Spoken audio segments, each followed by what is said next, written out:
Greetings, my friend. We are all interested in the future, for that is where you and I are going to spend the rest of our lives. Hello, I'm Jack Denham and this is my genre documentary on sci-fi. First we'll be talking about active spectatorship. This is massive in sci-fi, the genre of sci-fi.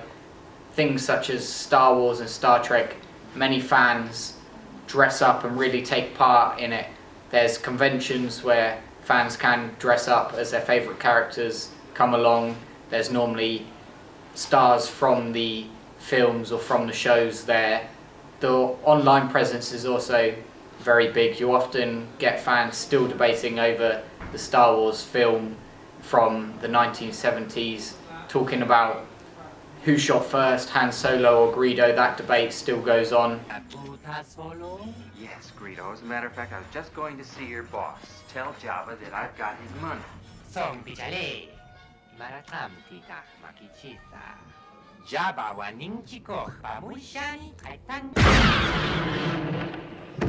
And that film was made many years ago, so you can see how fans still take a huge role and a huge part in discussing the films. They'll also discuss upcoming projects, so the new Star Wars trailer has just been announced and there's a big buzz around that.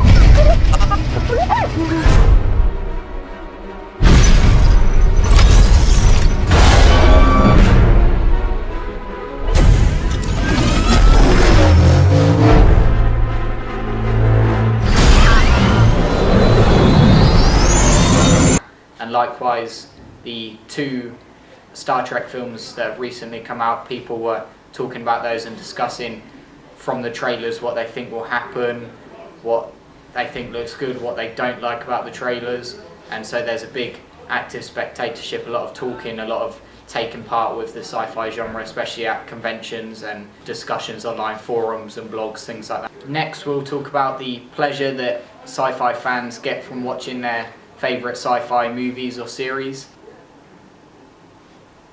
The sci-fi genre is great for pleasure because basically it takes the viewer out of the real world. It's a totally surreal experience.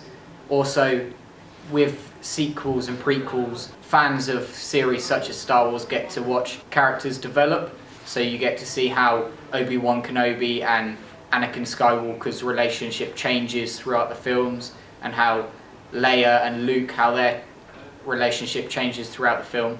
And so people really get pleasure from getting a bit more backstory about the characters, as if they knew them or they know a lot about them. And also they get to be taken out of the real world into a surreal environment where it's totally different from anything they've seen before. It's out in space, spaceships, futuristic. I think that's what people like about the sci-fi genre.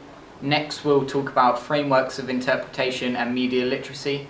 This is basically what people interpret from the film. So often you'll have in sci-fi a good and a bad side. There'll be a rift between what some people think is good and what some people think is evil, and there's always normally a moral side to the story in most sci-fi films. For example, in Star Wars you have Anakin's change from the light side to the dark side, and many may see this as him just being power hungry and greedy, but then others might see the side where he's trying to save Padme and he's trying to better himself. But also characters such as Palpatine were with him the whole time, even when the Jedi Alliance had gone against him. So maybe you see it from the side that he's trying to save Padme, and also Palpatine has been by his side the whole time, even when the Jedi Council wasn't. And then others will look at it from the other side of power hungry, and he's just a bad person that's out to kill people. So you have the two sides of the argument, and there's a moral line where the person watching the film can take their own opinion on it and give others their view of what they would have done in that situation. Often in sci-fi films, the viewer will discuss and overanalyze what they think the producers and the directors were trying to say, what their message was, because a lot of sci-fi films, they have a lot of action and things like that, but they've got an underlying message about the good and the evil and the moral. So a lot of viewers will discuss what their opinions are and what they think the producer or director was trying to say during the film. Next, we'll talk about intertextuality. Often sci-fi films don't refer to each other, but they're often referred to in other genres such as comedy. So for example, Simpsons, South Park, American Dad, they'll all do things where they'll make references and pay homage to different sci-fi films. A good example is Family Guy. They've created 3 individual films which are based on the Star Wars film. You've got Blue Harvest, you've got Something Dark Side, and it's a trap. They're all hour-long movies which pay homage and almost parody the Star Wars films. We're gonna get pulverized out here. Look, we got 4 or 5 of the main characters on this ship. I think we'll be fine. Ah, look at that one! Ah, look at that one! There's also a Futurama episode which pays homage to Star Trek and is all about Star Trek and the kind of nerdy sci-fi fandom that's often generalized with sci-fi films. Come on, Walter! Take that! It hurts! Let's see if this actually works. Ow! Ow! Ow! My face! My face too! Next, we'll talk about the effects. Sci-fi films often seem to use a lot of effects because obviously they're based in a surreal setting in space, or it's very futuristic, so they have to make the viewer believe that they are in that environment and that could happen in the future. A good example is 2001: A Space Odyssey, which was actually released in 1968, but was put up for 4 awards, one of them being in special effects. This is a great film. It was ahead of its time, and you can really see how they've used special effects. They've used green screen, they've used blue screen, and they've used traveling matte techniques to kind of enhance the viewer's experience and make it look more realistic, so that the viewer doesn't escape from that surreal feeling and can escape from their real world because it's more realistic. Fandoms are huge in the sci-fi genre. Like we spoke about before, the conventions are a massive thing for most sci-fi fans, where they can really go and interact with other people who are into the same thing as them and have the same debates and discussions. There's many online forums and blogs where people can discuss their opinions and voice their worries about new projects coming out, things like that. There's also a film called Fanboys which parodies this, and there's actually a scene in this film where you have the Star Trek fans and the Star Wars fans fighting against each other, so this is another example of a homage to both Star Wars and Star Trek, but it also parodies it. Fandoms that are out there. Yes. What is the Klingon translation for "You're gonna die a virgin"? Rachsilmanto.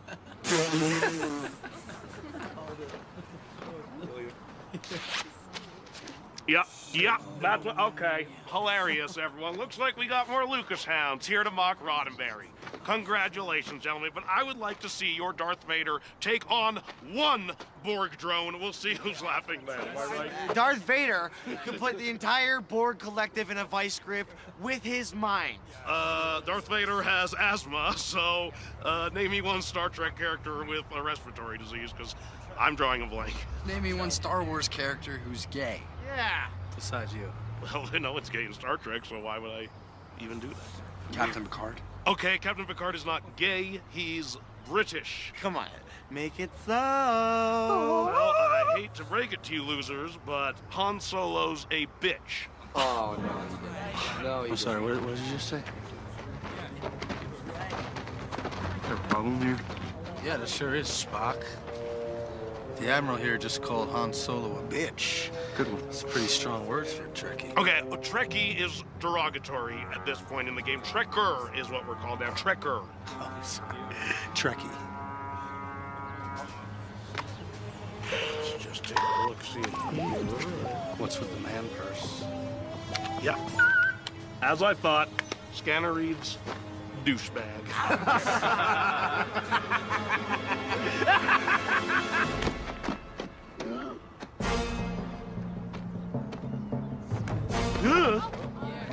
kill your whole Starfleet! Sneak, come on, Bob! Attack, you cowards, that's an order! Interactivity is also quite a huge part of sci-fi. Often fans will take it upon themselves to make their own shorts, their own cartoons, their own films which are set within the universe of their favourite sci-fi film. So there's a lot of Star Wars ones out there where people have made adaptations or they've made cartoons. This is good because they can adjust it and show how they would have liked it to have been, if there's things that they would have liked to change.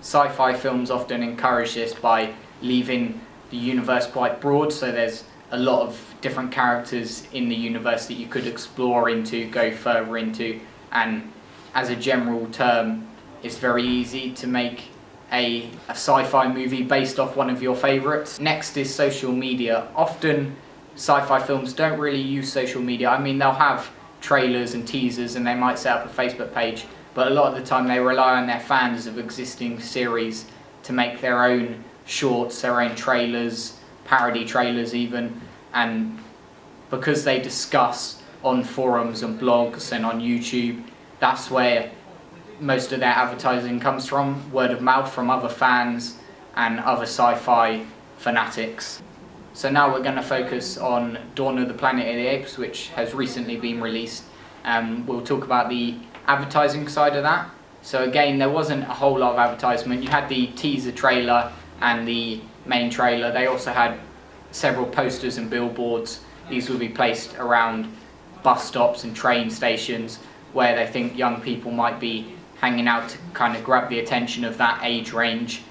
They also handed out hand sanitizers around New York, where they had the website on the back and it had a picture of a monkey on the front with a cross across it. This was to promote the website. The website also had a fake simian flu virus warning on there to get the viewer involved and make them feel as if it was a real world and a real issue that was happening that represents the film. They also had fake public service ads up on the website to once again incorporate the whole reality of this surreal world.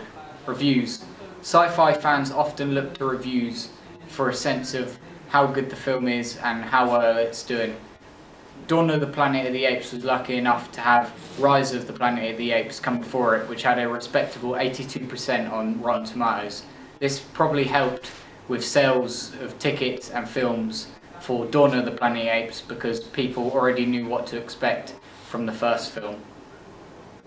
Dawn of the Planet of the Apes also had a 99% anticipation rating from fans of the first film. So you could see before the film had even been released that it had quite a popular opinion about it and people were excited to go see it.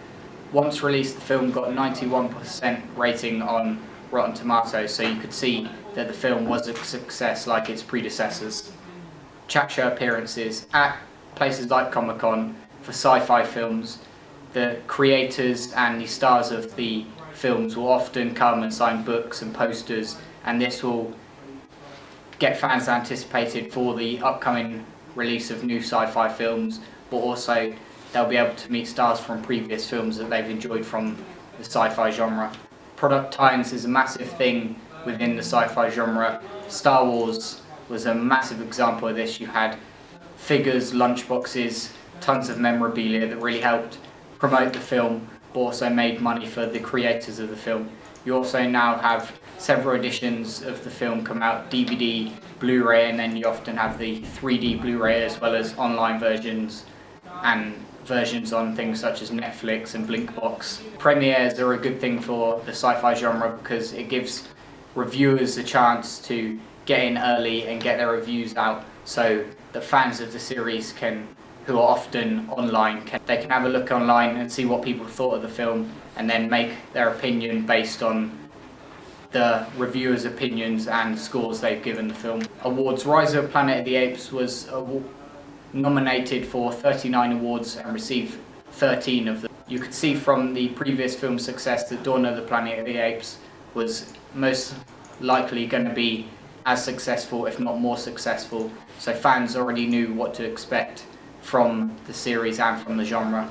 Distribution: Rise of the Planet of the Apes was shown in 5,400 theatres and over 3,700 screens. You could see from the wide release of the first film that they obviously realised from the opinions on blogs and posts that the film was growing in popularity and it was going to be a big success when it came to box office sales. So they released it in a broad range of cinemas, and the same happened with Dawn of the Apes, and that's why the fandom has grown for the series and the producers are making more money from it. Pre and post viewing experience are often a big thing in the sci-fi genre. As you can see, people are still talking about the original Star Wars film. Star Wars series hasn't died off, and same with many other films within the sci-fi genre. They often create a lot of topics. So when the new film is released, or for instance the Star Wars film, the trailers just come out, there's still a lot of hype around the series and the genre itself, so it's not old news, it's still relevant and people are still talking about it. And then afterwards you'll always get the post-viewing experience where people will give their opinions on it, say what they did and didn't like, and this will give other fans of the series the opportunity to see what the film is like before actually going to watch it in cinemas. Location: most sci-fi fans feel that the cinema is the best place to watch these films. You've got the big screen, proper sound systems, it makes the viewing experience a lot more absorbing and you feel a major part of the film and the surreal nature of it. Outside of cinemas, at home, watching it on a DVD and Blu-ray is more for replayability for sci-fi fans, as they much prefer go see their favourite series within the cinema and then have things such as movie marathons where they'll watch all the films at home with their friends further down the line. So in conclusion, we can see that the sci-fi genre is still massive and it has people talking about films that were made years ago, tens of years ago, and films such as the Star Wars films, Star Trek films, Planet of the Apes and Space Odyssey still have massive followings despite the originals being released years ago. We can see that the fandom is massive and that there's a lot of interactivity between the fans and the films themselves. Conventions, a lot of the stars get involved with fans. There's a real family feel about the sci-fi genre despite it being a surreal setting, and I think that's why people like the whole sci-fi genre. Thanks for watching. Cheers.